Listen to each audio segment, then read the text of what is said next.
A paz do Senhor Jesus Cristo mais uma vez. Toda ação má da gente gera uma má ação. E toda boa ação gera uma boa ação. No mundo que nós estamos vivendo hoje, a maior possibilidade, as maiores chances da gente é de fazer o mal, porque as influências não são boas. As influências à nossa volta não são nada boas. Há tanta maldade em volta da gente, tanta injustiça, tanto mau caratismo, tanta falsidade, há tanta malícia das pessoas e às vezes a gente pessoalmente experimenta isso. As pessoas fazem isso com a gente. Por isso que a gente acaba tendo essa experiência e saber que o mundo não é bom. O mundo nem é mais bom para se viver. Falando de questões espirituais, a gente sendo crente, falando para crente, principalmente a gente que conhece a palavra de Deus, que fomos chamados por Deus, não é difícil da gente entender isso. É claro que ninguém quer viver no mundo tendo essa consciência, né? Porque se você quer ser feliz, você tem que se entregar para esse mundo, mas o problema é que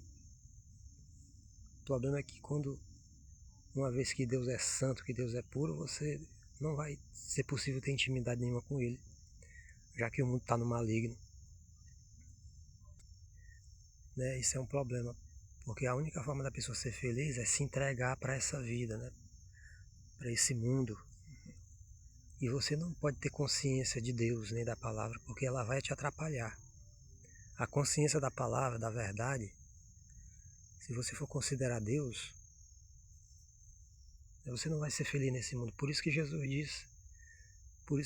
diz na sua palavra: o mundo vai se alegrar, mas vocês vão chorar. E no mundo vocês vão ter aflições. Ele diz isso porque ele sabe que todo aquele que escolher o seu lado, né, você vai ter que renunciar ao mundo, abandonar o mundo, então não tem como você ser feliz. Por isso que ele diz. E ele fala assim porque ele sabe o que é o mundo, ele sabe que o mundo está no maligno. E não dá certo fazer os dois. Porque no mundo há, como diz a Bíblia, a soberba da vida, a concupiscência dos olhos, a malícia, a depravação, a carnalidade, a prostituição, a feitiçaria, a bruxaria, a guerras, a todo tipo de maldade, de crueldade. E se a pessoa se envolver com esse mundo, em relação a Deus, você vai ficar cego, né? Por causa da pureza, Deus é muito santo, é muito puro, por isso que Deus não pode estar no mundo. A própria maldade do mundo repreende Deus. Aí você imagine a gente sendo crente, se entregando para esse mundo. Como que essa pessoa vai ter intimidade com Deus?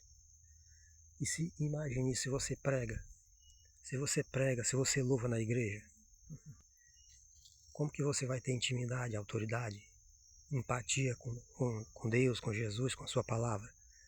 Né? Para ter unção, para ter autoridade, para fazer essa obra, a obra de Deus com virtude.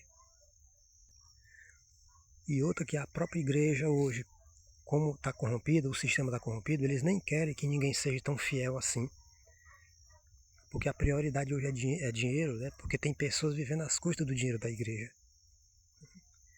E será que esses homens querem que as pessoas sejam fiéis? Que a gente seja sacerdotes, vigilantes?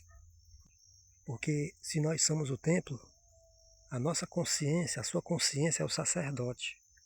Né? E esse sacerdote tem que zelar pela sua casa, que é você mesmo, né? Repreendendo o mal para poder ter pureza em si mesmo e Deus habitar em você e ter, né, as suas virtudes, a sua visão, a visão de Deus, a palavra de Deus, pregar com ousadia, com autoridade, tendo visão e discernimento das coisas certas e das coisas erradas. O problema é que se todo crente que está na igreja, que prega ou que não, você acha que se tiver uma fidelidade dessa, se tiver essa prática, uma vez que quem gera os recursos, o dinheiro para a igreja somos nós, é claro que o sistema não quer isso. Esse sistema não quer isso. Porque se você tiver uma fidelidade dessa, você não vai dar lucro. E como o sistema está corrompido e prioriza dinheiro, e para ter dinheiro, as pessoas têm que estar no mundo, têm que se entregar para o mundo, eles não vão querer pessoas sendo fiel demais. Aí a gente pode ter uma ideia por que o pecado não sai da igreja. Por que os pecados não saem da igreja?